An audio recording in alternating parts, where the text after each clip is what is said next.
प्यारे दोस्तों, धार्मिक कथाएं चैनल में आपका हार्दिक स्वागत है। आज मैं अपनी वीडियो में आपको राम कथा सुनाने जा रही हूँ।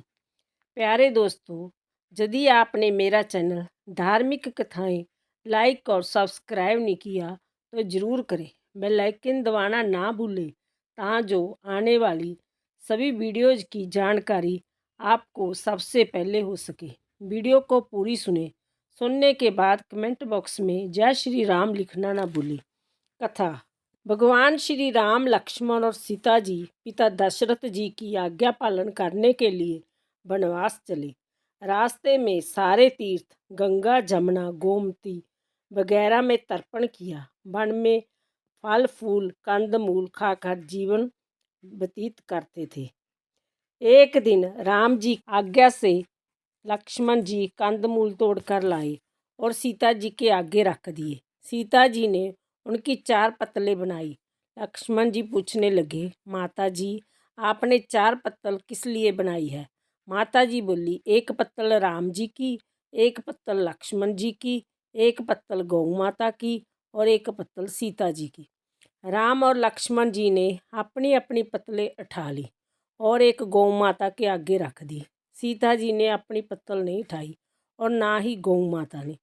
राम जी ने सीता जी से पूछा कि आपने फलीहार क्यों नहीं किया? तब सीता जी ने कहा कि मेरा तो राम कथा कहने का नियम है। राम कथा कहने से पहले मैं फलहार नहीं करूँगी। तब राम जी ने कहा कि राम कथा मुझे सुनाओ। सीता जी बोली, आप तो हमारे पति देव हो, आपको राम कथा कैसे सुनाऊँ? लक्ष्मण जी बोले, माता जी राम कथा तब आप मुझे सुनाओ। सीता जी बोली, आप तो शादीशुदा देवर हो, औरतों की बातें औरत ही जाने। तब लक्ष्मण जी विचारने लगे कि वन में औरतों कहाँ से आएगी। तब लक्ष्मण जी ने धरती पर महानगरी बसा दी। उस नगरी में सभी चीज़ें जैसे महल, मालिया, बर्तन, कपड़ा, काम करने की सभी चीज़ें सोने की थी। उस नगरी का नाम सोने की नगरी रख दिया। इस सोने की नगरी में आदमी और औरतें दोनों को काफ़ी गर्व था। कोई भी व्यक्ति गरीब नहीं था। राजा से लेकर भंगी तक गर्व में पागल थे। सीता जी कुएं पर गई। वहाँ पनहरियाँ पानी भरने आई। उनकी मटका, झालर और इडनी तीनों सोने की थी। सीता जी कुएं पर बैठी औरतों से राम राम बोली, पर किसी भी औरत ने राम राम का जवाब नहीं दिया, क्योंकि वह तो सभी गर्व में डूबी हुई थी। थोड़ी देर में एक डावड़ी आई और सीता जी ने उसे से भी राम राम किया और बोली, आप हमारी राम कथा सुन लो। डावड़ी बोली, आपकी राम कथा मैं नहीं सुनती, मैं तो अपने घर को जा रही हूँ। सीता जी बोली, मेरे राम लक्ष्मण भूखे हैं। डावड़ी बोली, कौन से राम लक्ष्मण? मैं तो घर को जाती हूँ, मुझे तो मेरी माँ बुला रही है। इतना कहकर डावड़ी अपने घर को चली। सीता जी को गुस्सा आया, पूरी सोने की नगरी पित्तल की होगी। माँ ने पूछा, पूरा जेवर, मटका, इडनी सब खोटा कहाँ से कर लाई? डावड़ी ने कहा, मुझे तो पता नहीं, मैं तो जो पहनी हुई थी वही ले आई हूँ। पर कुएं पर एक सुंदर सी तपस्विनी बैठी थी। उसने कहा, मेरी राम कथा सुनो। पर मैंने तो ना कर दी, जिससे उसने कुछ टोटका कर दिया होगा, मुझे मालूम नहीं। माँ बोली, जाओ उसकी राम कथा सुना। वह तपस्विनी नहीं है, वो तो सीता जी है। वापस जाओ, अपने घर में रिद्धि सिद्धि हो जाएगी। अपनी तो पूरी नगरी ही पित्तल की हो गई है। डावड़ी बोली, मैं तो वापस नहीं जाती। इतने में बेटे की बहू आई। उसने कहा, आपकी आज्ञा हो तो मैं सीता जी का दर्शन कराऊं और राम कथा सुनाऊं। सासू बोली, जा बेटी, सीता जी राम कथा सुना। गहना कपड़ा सब पीतल का ही पहन जा। बहू कुएं पर जाकर बैठ गई। खाली मटका पानी से भरे और फिर खाली करे। जय देख सीता जी बोली, आपके घर में कोई काम नहीं है क्या? बहू बोली, माता जी मैं तो सब कार्य निपटा कर आई हूँ। तब सीता जी बोली, तूने मुझे माता जी कहा। जय सुन, मेरा मन खुशी से हर्षित हो रहा है। अगर समय हो तो मेरी राम कथा सुन लो। बहू बोली, माता जी आप राम कथा सुनाओ, आपकी राम कथा सुनकर ही घर को जाऊंगी। चंदन चौकी मोतियों का हार, राम कथा हमारे गले का हार। राम ते आऊँ राम मनाऊँ, राम कहे तो परदेश जाऊँ। सीता जी ने कहा, तूने मेरी इज्जत रखी, भगवान तुम्हारी इज्जत रखेंगे। हमारी मृत्यु लोक में तूने सहायता की तुम्हारी भगवान स्वर्गलोक में सहायता करेंगे। सीता जी ने राम कथा सुनानी शुरू की। बहू राम कथा सुनने लगी।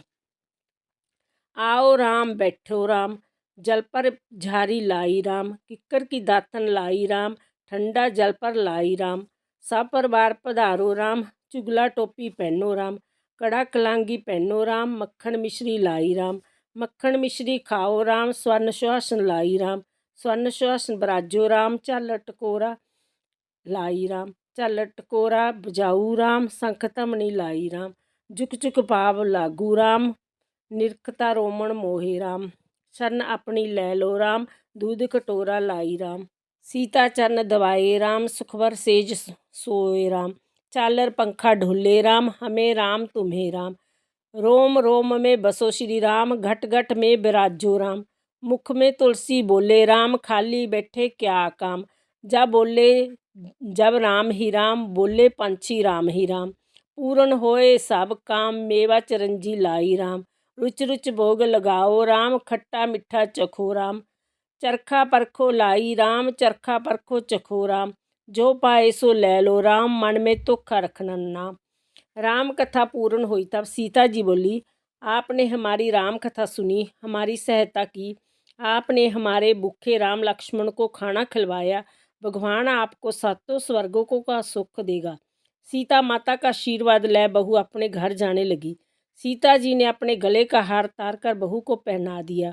बहू अपने घर सासू जी को बोली कि मेरा मटका सिर से तारो। सासू जी बोली, हे बेटी, हीरा पन्ना का गहना कपड़ा और मटका, सिर का झालर इडनी हीरा से जलमला रहा है, यह सभी चीज़ें तू कहाँ से लाई? राजा जी सुनेंगे तो दंड देंगे। बहू बोली, मैं तो सीता जी से उनकी राम कथा सुनकर आ रही थी, उनकी कृपा से जय सभी हुआ है। सास बोली, ठीक है, रोज तुम राम कथा सुनाया करो। बहू रोज सीता जी के पास राम कथा सुनने जाने लगी। सुनते सुनते वर्ष गुजर गया। तब बहू ने कहा, माता जी कहानी का अध्यापन बताओ। माता जी बोली, 7 लड्डू, 1 नारियल लेना और फिर उनका 7 भाग करना। 1 भाग मंदिर में चढ़ाओ, मंदिर बनाने का जितना फल मिलेगा। 1 भाग तालाब में चढ़ाने से तालाब खुदवाने जितना धर्म होगा। 1 भाग भागवत पर चढ़ाने से भागवत सुनने का फल मिलेगा। 1 भाग तुलसी पर चढ़ाने से तुलसी की शादी करने जितना फल मिलेगा। 1 भाग कुंवारी कन्या को देने से कन्यादान करने का फल मिलेगा। 1 भाग ब्राह्मण को देने से ब्राह्मण को खाना खिलाने जितना फल मिलेगा। 1 भाग सूर्य भगवान को चढ़ाने से 33 करोड़ देवी देवता भोग लगाने जितना फल मिलेगा। बहुत जल्दी जल्दी घर आई, 7 लड्डू और 1 नारियल लाई, उसका 7 बराबर भाग किया। 1 भाग मंदिर में, 1 भाग तालाब में, 1 भाग भागवत में, 1 तुलसी में, 1 कन्या को, 1 ब्राह्मण को, 1 सूर्य भगवान को चढ़ाया।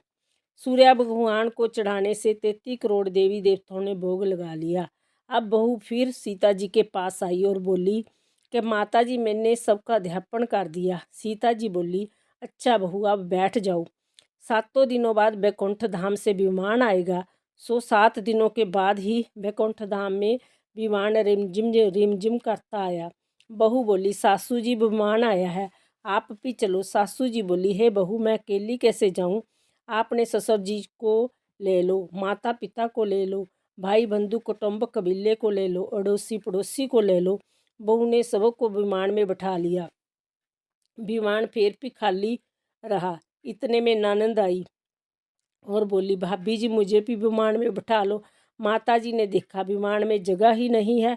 बहू सीता जी को बोला, माता जी, हमारी नंद रानी को भी बैठाओ।